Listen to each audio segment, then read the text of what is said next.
Syracuse, New York.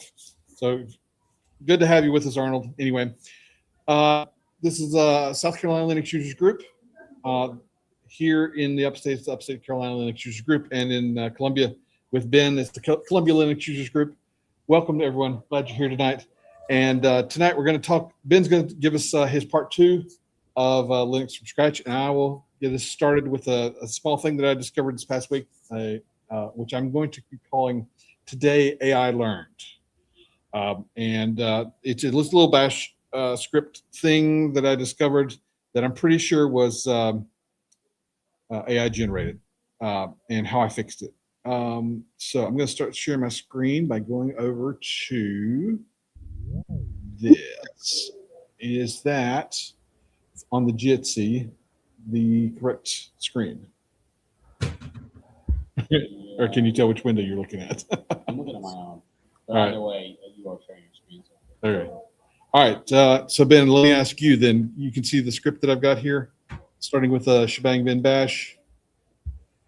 Oh, hold on, Jace. I dropped out again for some reason. I don't know why. Okay. I should have good bandwidth here, but maybe I don't today. So let me. I mean, YouTube says we're live streaming. Jitsi says streaming in progress. Yep, we're good, I think. Okay. Keep Can going. you see my shared screen, my script in Yes, Vim? I can. Sir? Yes, I can. Okay, fantastic. Then I'll just get started. And so here's a little snippet of the problem that we were having. And I commented out the actual first line of the code. And you can see here it's just doing a Postgres dump of the database, piping it to gzip to compress it, and then copying that up to AWS's S3, right? I'm not going to actually do that because then I'd need to log in and all that sort of thing. But for the purposes of this demonstration, I'm just going to assume that they all run and emulate this script by running true, pipe to true, pipe to true. The problem that we were having, so this was a great little script, and there was more to it than this. So essentially, we wanted to back up our database, right? And this is how we did it. We did a dump, a zip, and then upload to S3, and it worked great for a long time until it stopped working. And then I was called in and said, "Why is it not working?" And I came across here at the bottom the error codes that I was seeing in the logs. And this is a very strange looking error code.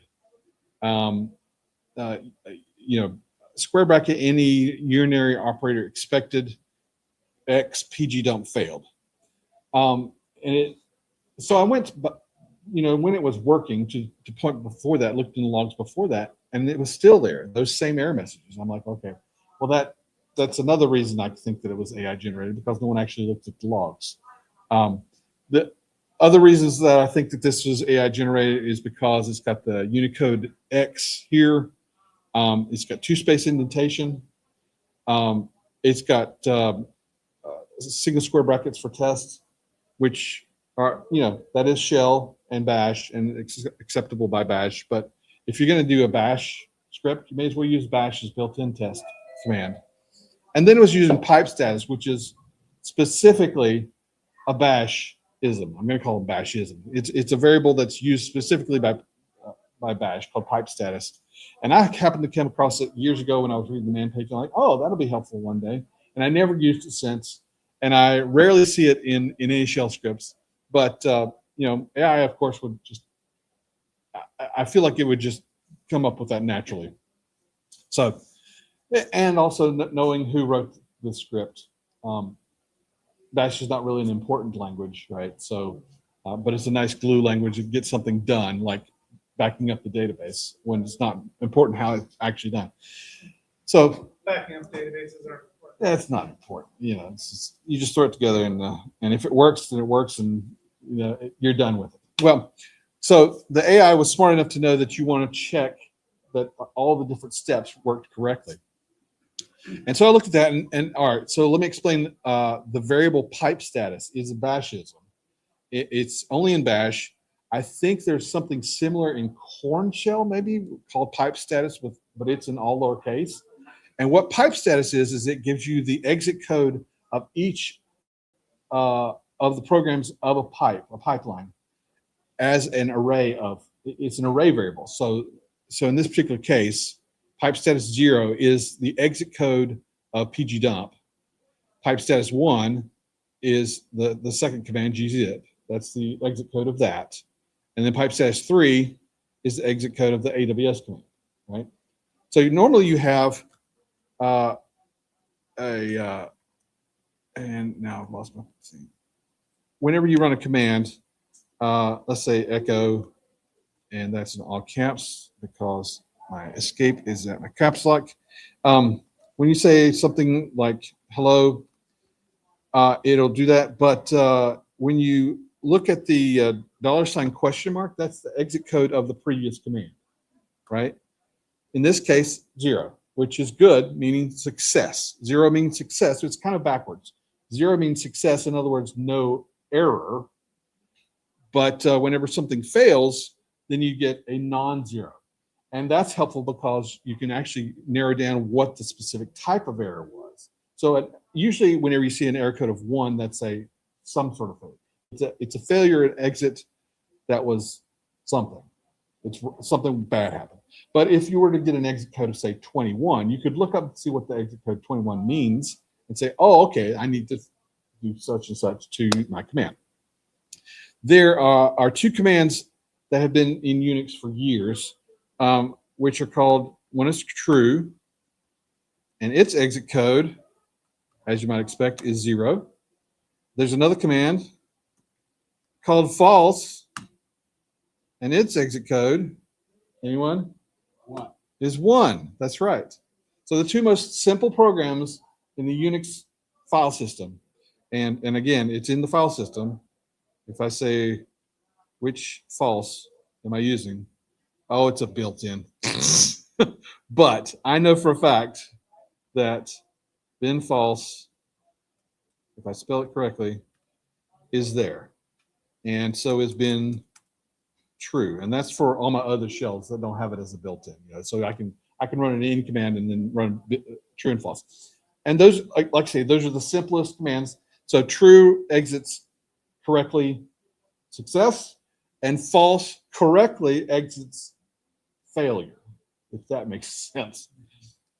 So they're simple little commands to just mostly use for debugging. You can use it like in a while loop also, or as an exit step. Anyway, going a little bit off track there, and so I apologize for that. But you can see here the exit code, the $? is the exit code of the last command. So it changed. So the value of $? Changed here between running true and running false. So every time you run a command, there's a new exit code, and that's the exit code of the last command. Now the problem is when you use a pipeline, and you have multiple commands, only the last one gets changed. Only the exit code of the last command in that pipeline is what $? is. So bash has this variable called pipe status that is a bash array variable, which most shells don't have array variables. They just have variables that are strings. Now, that being said, so you've got, in this particular case, I've got a pipeline with 3 things being piped one to another. Pipe status of 0, 1, and 2, which is the first, second, and third, respectively.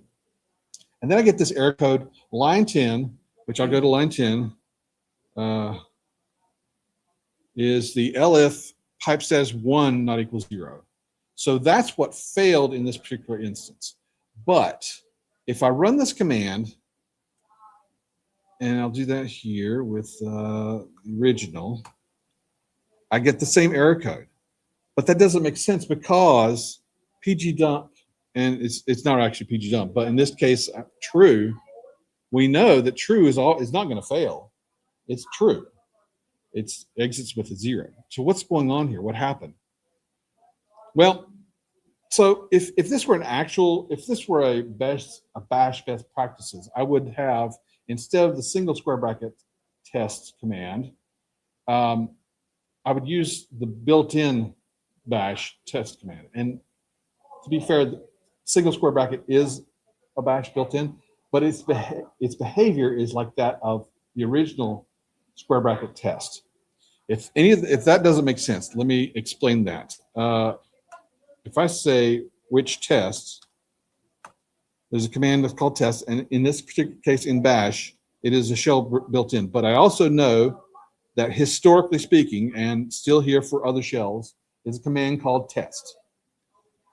There's also another command called square bracket, and it exists in the file system for historical reasons and for other shells that don't have it built in. These two commands are the same command, essentially. They take the exact same arguments, with the exception of the square bracket needs a trailing in square bracket. And just like test needs a space after it for it to be a command. Square bracket also needs a space. So if you ever see a shell script where the square brackets, there's missing space, that's why it's failing, because it's looking for a command called square bracket, whatever else is beside of it. But that's not the case in here. I was kind of thinking that might be what it is, but it's not. There is the space that's there, and that's correct. So, okay, well, if it were following bash best practices, use the built-in that's double square bracket, because it has a lot more capability. I'm just going to check. Yeah, there's not such thing. But if I do a which on 2 square brackets, that's a shell keyword. Oh, it's not even a built-in, it's a keyword. Okay. So, but the square brackets has got a lot more capability. And if I search for it in the man page, here, return to status of 1 or 0, just like the regular test command, but it has other stuff to it, and it's preferred to be used, right? It doesn't have these sorts of things. So, so what I did was I rewrote this using that, the double square brackets. And I also got rid of the Unicode characters, and just for the purposes of debugging, said first, second, and third failed, so that I can have a little more understanding of what's going on. When I run this,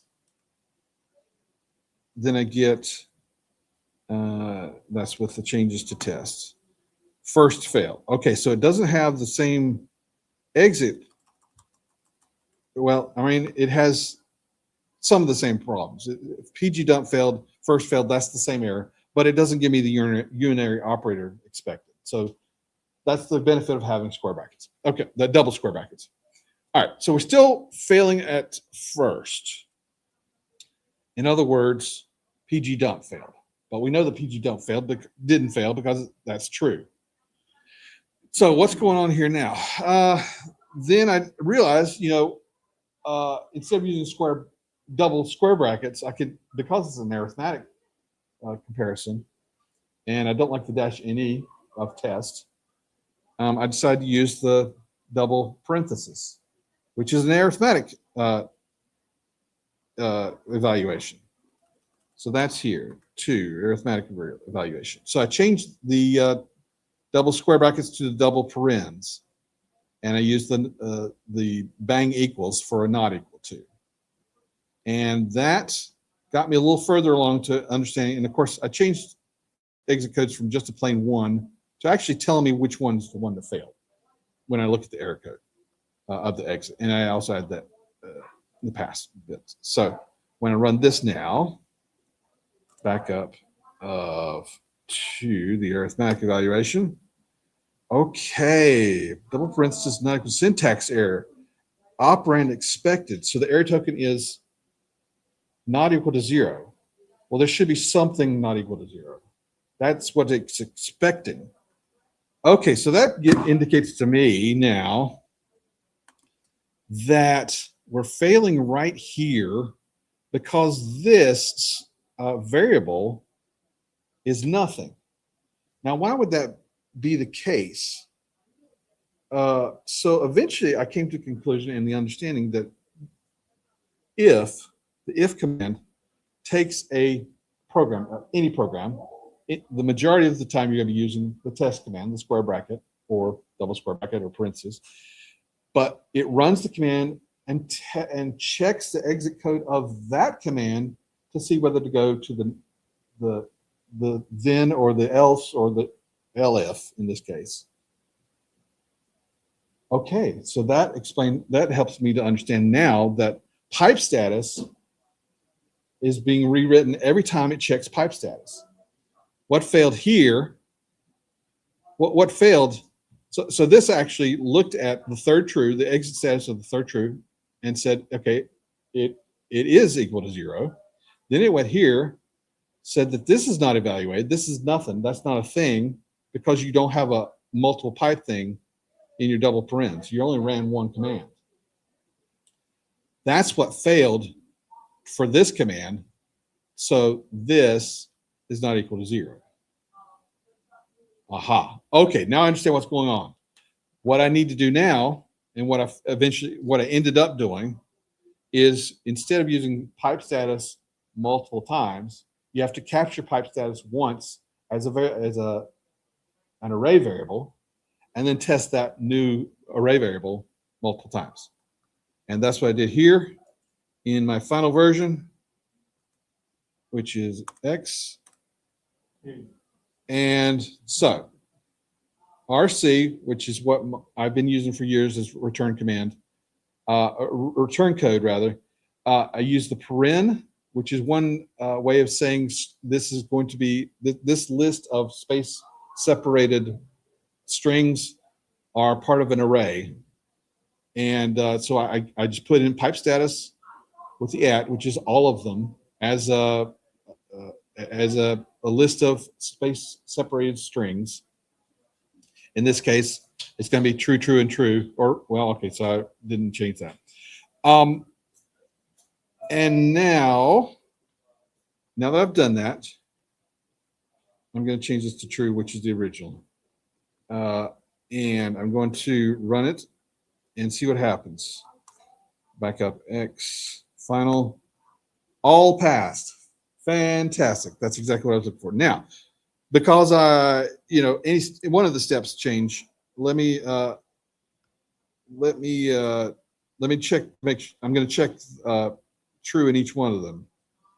Change that first true to false, and let's see what happens. The first failed. Good. Let me do that again. True pipe to false. Pipe to true. And I should expect what? The second failed, exactly. Yes, fantastic. And kind of a weird way of doing this, I know, but you follow what I'm saying. First true, second true, third false, which is equivalent to my AWS copy command failing, where the PG dump of the gzip passed. And when I write that, go over here, rerun the program, the third failed. There we go. So that's what we need to do. I thought for myself, I learned a lot. I thought it might be edifying for everyone here to know about the pipe status bash environment variable that is an array variable. And I guess that's about it. Any questions on that particular topic? Did anyone learn anything? You said you had the script running for a while and just all of a sudden stopped running. It started failing. Yeah. And you used pipe status. Pipe status was a lot. Yeah, and like I say, Did you upgrade like so at the point that I looked at the most recent log, right, and it gave me that error message, right? Here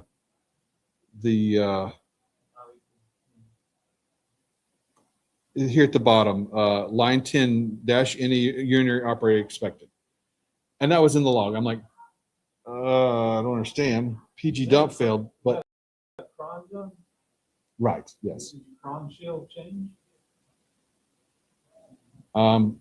Well, so it's running in cron in a container on another system. Chill. I don't. Some haven't changed. So I don't know exactly what failed or why it stopped working. Yes, but like I say, when I looked at the log, I saw that, and as I went back in the history, even to where it was working, I kept getting this error message. I'm like, okay, so that's not really the actual error right now. And I still had to tackle the right now problem. So I never actually tackled the right now. I tackled the logs saying this message. So in answer to your question, we figured out what was wrong with PG dump. It had to, whatever sort of problems, but or AWS, I don't even remember. We changed our bucket name or something like that. Yeah. But that was the next step into fixing what was actually not this problem. Go back to the prompt. Yeah. Read false. And then, Enter. echo the dollar question. Another question mark. Then echo dollar question again. You'll get a 0. That's Yes. why you gotta capture. Because the echoing of the dollar sign questions succeeded. Yes, exactly. And that's the other problem is sometimes I find myself running echo dollar sign question mark multiple times or capturing dollar sign question multiple times, expecting it to be the same as last time. It's not going to be the same as last time. It's going to be the same. It's going to be the result of just the last one. So I didn't realize if and test and those were actual commands. Like, I assume that was just built into the language. if is built into bash, but if expects a program. So you can say if grep and something, and that's checking if that's what something is in the thing that you're But grepping even for. as a built-in, it's still clearing out the error code, I guess. Well, so whenever you go to the next if or the next step after the if or inside the then Yeah. or whatever, or inside the that's your next command. Yeah. So in my script, the first if is running this command, the test command. The result of that Yeah. Like an test equivalent, command. like if AWS S3 LS, that is a command that could have run. Yeah. So in the original AWS S3 had some sort of exit code, whatever. And whatever that would have been an actual number, one most probably, one not equal to 0, and then test that and give me the result of that, and then the command test. What was the result of that is what goes here now. If looks for that, the result of the last test that was run.